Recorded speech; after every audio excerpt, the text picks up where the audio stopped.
Olá, sejam muito bem-vindos aqui ao canal do Mais Psicólogos. Eu sou a Emanuele Camarote, eu sou psicóloga, trabalho ajudando outras mulheres a se conectarem com os seus corpos através do conhecimento do ciclo menstrual. Hoje o que eu quero trazer para vocês é que a campanha Novembro Azul, como vocês sabem, é uma prevenção ao câncer de próstata, que é um dos cânceres mais comuns, que acontecem que é tipicamente masculino, e que traz alguns dados alarmantes em relação à saúde do homem. Por quê? Porque conforme a gente vai lendo os estudos, conforme a gente vai vendo as estatísticas, as pesquisas, a gente vai se dando conta que os homens são muito resistentes a cuidar da sua própria saúde. E por trás disso tudo tem várias questões que estão intimamente ligadas à saúde da mulher também. Quem nunca ouviu algum homem um pouco mais velho da sua família, amigos, enfim, dizer que não vai ao urologista porque isso é coisa de gay, né? Quem vai ao urologista é sinônimo de homossexualidade. Por quê? Porque o exame que é feito para fazer a prevenção, né, ali verificar se está tudo bem com a próstata, é um exame de toque, né? Então, os homens associam muito esse tipo de exame com a sua própria sexualidade, né? E aí acaba que a gente começa a ver várias questões que estão envolvidas nessa frase, por exemplo. A gente pensa na necessidade masculina de provar a sua sexualidade o tempo inteiro, de alguns machismos, de algumas construções de gênero que são extremamente prejudiciais para o homem e se prejudica a imagem do homem sobre si mesmo, consequentemente vai prejudicar suas relações, tanto com outros homens como com outras mulheres. A gente cresce ouvindo coisas do tipo: homem não chora, homem não faz os cuidados da casa porque isso é coisa de mulher, homem não cuida dos filhos porque quem tem que cuidar é a mulher, é o homem quem manda dentro de casa, o que o homem não acha em casa ele vai procurar na rua. E aí essas frases todas essas crenças sociais vão moldando os homens. Não quer dizer que todos os homens pensem dessa maneira, mas tem uma frase que é algo assim que de alguma maneira ou de outra se apresenta na realidade masculina, que é a frase de que o homem não vai ao médico, porque o homem tem que aguentar, né? O homem forte não adoece, o homem forte não reclama. Só que o que acontece é, algumas pesquisas trazem alguns dados bem alarmantes sobre o câncer de pênis. Por quê?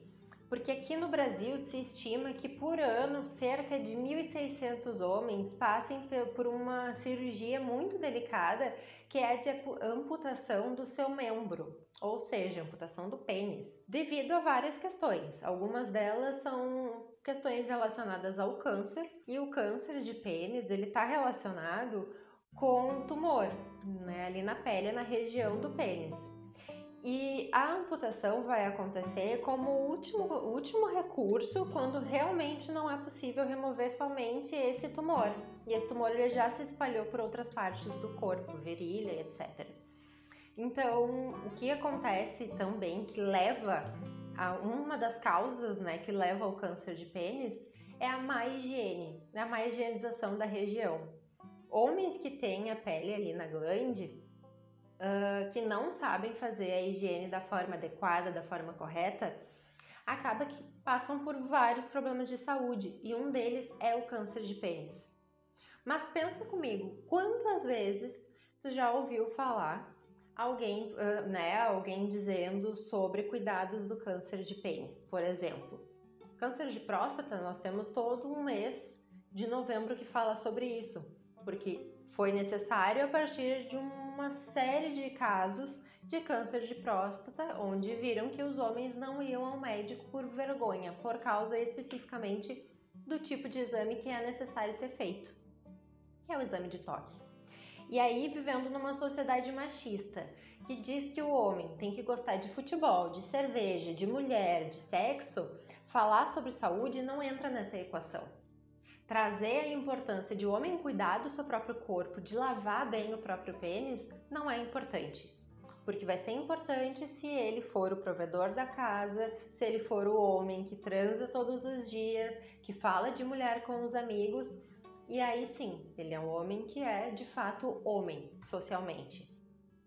E aí entram muitos poréns, porque campanhas como Outubro Rosa, Setembro Amarelo, Novembro Azul e N outras tantas campanhas que tem ao longo do ano, elas acontecem, elas existem em função da grande quantidade de casos daquela determinada situação que está, tendo em vista a prevenção.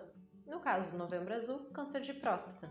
Quantidade de homens que faleceram em função do câncer de próstata por um preconceito de cuidar da própria saúde, por um preconceito, por associar que a sua sexualidade vai estar ligada a um exame de toque. Então, o preconceito é muito maior do que o cuidado com a própria saúde. E isso é muito alarmante. Eu acho que essa é a palavra. Porque para um homem que cresce dizendo que ele não pode brincar de boneca, que ele não pode usar rosa, né? Porque senão a sua sexualidade vai estar sendo colocada em questionamento, faz com que uma cor, um brinquedo, seja capaz de transformar a sexualidade de um homem. E a realidade não é assim. Não é assim que acontece, né? As questões de gênero, as questões de sexualidade são muito mais complexas do que uma cor ou um brinquedo. Então, quando a gente diz para uma criança não pode chorar porque o menino não chora, a gente está dizendo para essa criança que ela não pode lidar com os próprios sentimentos, que ela não pode lidar com as próprias emoções.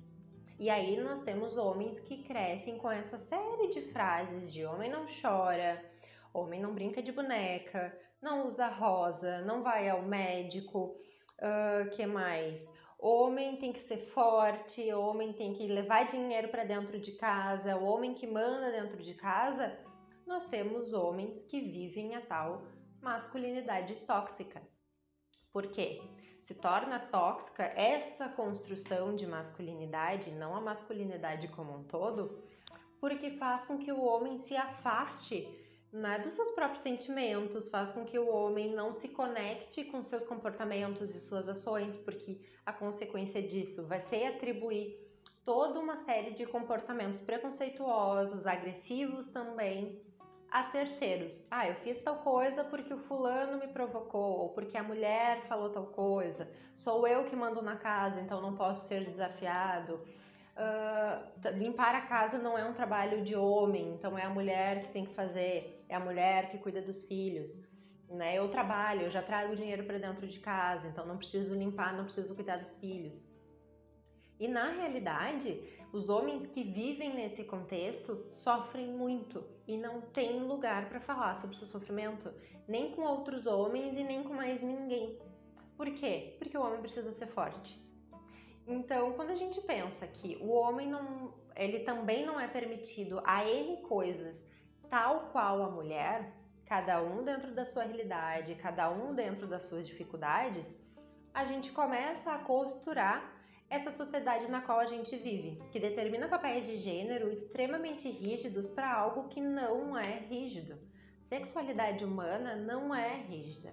É um leque de opções, um leque de possibilidades que a gente tenta enquadrar dentro do azul e do rosa, sendo que tudo isso é muito mais colorido, é um arco-íris de possibilidades. Quando a gente começa a associar, começa a olhar essas questões, esses dados, de pesquisas, de porcentagem de mortes, de pessoas que sofrem com N tipos de doenças que poderiam ser evitadas, a gente precisa sim olhar para a nossa construção social sobre o que é ser homem e o que é ser mulher, quais são os papéis que cada um desempenha e de que forma a gente pode fazer transformações para que a mulher possa ter liberdade sim de andar na rua usando um batom vermelho, sem ter medo de ser julgada, para que um homem possa sim falar que limpa a casa, que cuida dos filhos, que vai ao urologista, que mantém os seus exames em dia e continua com a sua sexualidade intacta, porque uma coisa não está relacionada à outra.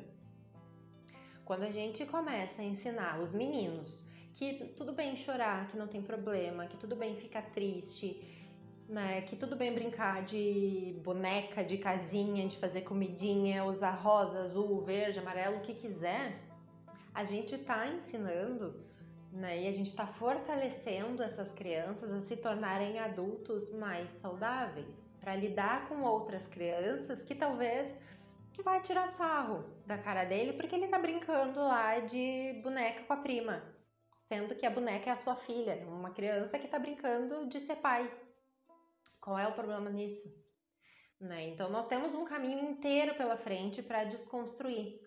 E é sempre muito importante a gente pensar no porquê que essas campanhas, né, a nível nacional e a nível mundial existem. E elas têm a função justamente de alertar esses caminhos, esses comportamentos que não nos levam à promoção de saúde, que não levam as pessoas a cuidarem de si mesmas, por uma construção social, na maior parte das vezes. Então, quando a gente fala que no Outubro Rosa a mulher precisa tocar sua mama para conhecer, fazer esse reconhecimento, a gente pode aproveitar já a oportunidade de incentivar os homens no Novembro Azul e no ano inteiro a tocarem diferentes partes do seu corpo, a tocarem também a sua mama, porque o homem também sofre com câncer de mama. Uma porcentagem muito menor do que a mulher? Sim, mas também acontece. Né? Então, o homem também precisa tocar não somente o seu pênis na hora da masturbação, mas as outras regiões, as outras áreas que trazem prazer para o homem. Mamilos, pescoço, virilha, perna, ânus. Cada pessoa tem a sua forma de sentir prazer e não tem uma certa ou uma errada, contanto que isso não interfira e não prejudique o outro. Né? Tudo aquilo que nos proporciona prazer, não nos machucando e não machucando o outro, tá liberado. Então, nesse momento, o que eu quero trazer para vocês é que a gente precisa abrir mais espaço para falar sobre a saúde do homem sem colocar a sua sexualidade como um fator. Homem que vai ao médico não é gay. Homem que vai ao médico é um homem que cuida da sua saúde, portanto, vive mais tempo. Porque a gente sabe que a média de mortalidade entre homens e mulheres aponta que homens morrem mais cedo do que as mulheres, né? E normalmente de doenças agravadas por coisas que poderiam ser evitadas. Cuidados com a saúde que são básicos que poderiam ser evitados. O próprio câncer de pênis está aí nos mostrando isso. Não é algo que é super comum de acontecer, mas acontece. Homens que perdem seus pênis por má higienização, por não saberem lavar o próprio pênis. Vamos falar sobre a saúde masculina, vamos falar sobre sexualidade, sobre cuidado do homem. Homem chora sim, homem é ser humano tanto quanto a mulher. Homem precisa de cuidados tanto quanto a mulher e a saúde masculina também precisa ser falada tanto quanto a da mulher. Porque se nós temos homens saudáveis, temos mulheres mais seguras e mulheres mais saudáveis. Temos relações mais saudáveis. Essa é uma discussão que vai para além da saúde física, vai para uma questão de gênero, para uma questão de construção de identidade, de sexualidade, enfim. Se eu tenho mulheres que falam sobre a sua saúde, que falam sobre conhecerem os seus corpos, eu preciso que os homens também façam isso, para que as nossas relações se tornem mais satisfatórias, na verdade. No fim das contas é isso. Então é isso, galera. Eu espero que esse vídeo possa trazer essas reflexões, que vocês possam discutir sobre esse tema com outras pessoas e que a gente possa aos pouquinhos ir quebrando esse tabu também, que é a saúde do homem. Até mais!